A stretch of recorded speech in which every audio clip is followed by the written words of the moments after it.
হায় রে, এটা আমি কাজে মরুছি আর আমার ছেলেটা কোথায় বান গেছে। ধানের বড় তো ঘাস হয়েছে, বলি যা যে ধানের বড় যা যা একটু ঘাসটা তুলে আন। দেখি ওই আমার কাছে আসার কথা তো বললো, দেখি আমার কাছে আসেনি।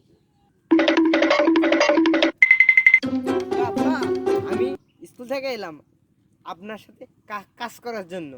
বাবা স্কুল থেকে আইলি বাবা, যা তো একটু ধানের বেয়ে যা তো, ধানের বেয়ে যা।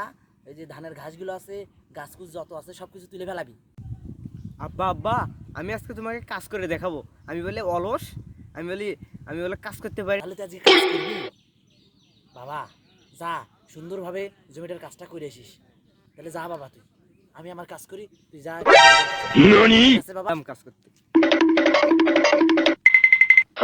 বাবা, আজকে যেহেতু কাজ করতে বলছে, আমি আজকে ভালো মতো কাজ করে দেবো। দেখি কি রকম।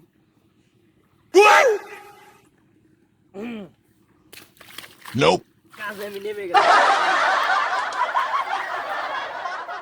হ্যাঁ, যেহেতু বেড়াটা কাজ করবে দিয়ে নো, এ তো আলসের আলসিয়া, এ তো জীবনে কোনো কাজ করে পারা নাই। সারাদিন ও কাম করে আইছি, কই একটা শোনে একটা, ক কলি শুনে খ। আজকে তো জমির কি করে আল্লাহ যায় নাকবি, বুদ্ধি নাই, ও কাম করেও পারে। যাই দিকে এসে আর কি খবর।